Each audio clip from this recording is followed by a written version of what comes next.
de l'agriculture, des infrastructures, de la culture, de l'artisanat et du tourisme, des énergies renouvelables et des nouvelles technologies de l'information. C'est pourquoi ce présent forum est plus qu'une simple rencontre d'affaires. C'est une passerelle vers de nouvelles opportunités. Nous voulons ici établir des partenariats stratégiques qui ouvriront la voie à des projets mutuellement bénéfiques pour nos entreprises, pour nos communautés, pour nos économies respectives. Les autorités japonaises, notamment les vice-gouverneurs de la préfecture d'Osaka et le vice-président de la Chambre de commerce d'Osaka, estiment que la tenue de ce forum traduit la vitalité de la coopération entre le Mali et le Japon. Nous sommes tout à fait conscients que les énergies renouvelables sont des aspects qui sont actuellement très nécessaires dans ce monde-là. Et cela peut servir comme point de départ entre le Mali et le Japon de relations fructueuses. Et aujourd'hui, je pense qu'aujourd'hui, il y aura l'opportunité d'échanger entre le Mali et le Japon à travers les différents programmes que nous avons aujourd'hui. Le Mali est en train de gagner de notoriété au Japon et j'espère que cela va continuer à travers des échanges diplomatiques, des échanges culturels.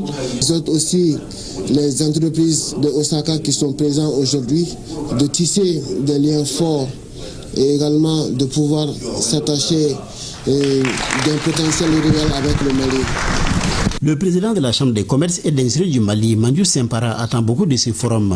Il devrait permettre, selon lui, à notre pays de bénéficier des technologies en vue de transformer sur place nos productions. Le président de l'APECAM a pour sa part mis en exergue les potentialités de notre pays. Le Mali est un grand pays qui a 44 millions de terres cultivables.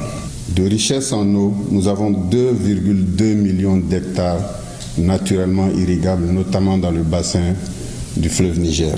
Mais le Mali cultive énormément de céréales, dont le mil, le sorgho, le maïs, l'arachide. Et aujourd'hui, nous sommes l'un des premiers producteurs de sésame et nous avons un potentiel incroyable pour produire du blé. Mon pays a aussi cette particularité d'avoir 22 millions d'habitants, dont 80% sont des jeunes. Donc une main-d'œuvre jeune qui ne demande qu'à être formée pour rentabiliser tout son potentiel. Le ministre de l'Industrie et du Commerce a salué la forte mobilisation des opérateurs économiques maliens et japonais autour de ces forums. Le partenariat entre le Mali et le Japon repose sur une approche concertée qui doit permettre de renforcer et de favoriser le développement du secteur privé et de l'investissement dans notre pays. En cette circonstance particulière, je voudrais inviter les opérateurs économiques de nos deux pays à mettre cette journée à profit pour stimuler les efforts de réflexion respectifs ainsi que les expériences diverses en vue de contribuer au débat sur le développement industriel inclusif et durable de notre pays. À en croire le ministre de l'Industrie et du Commerce, ce premier Business Forum devrait marquer une nouvelle étape dans les partenariats et ouvrir de nouvelles opportunités de coopération et de développement entre les deux pays. Mon département a élaboré également des plans d'affaires de quelques projets structurants pour lesquels j'espère pouvoir conclure des protocoles d'entente qui aboutiront à leur réalisation très prochainement. Il s'agit notamment d'un projet de construction de filatures, un projet de construction d'une usine de production de sucre, un projet de développement d'une chaîne de production de tenues militaires, un projet de construction d'une usine de production de compresses, et j'en passe.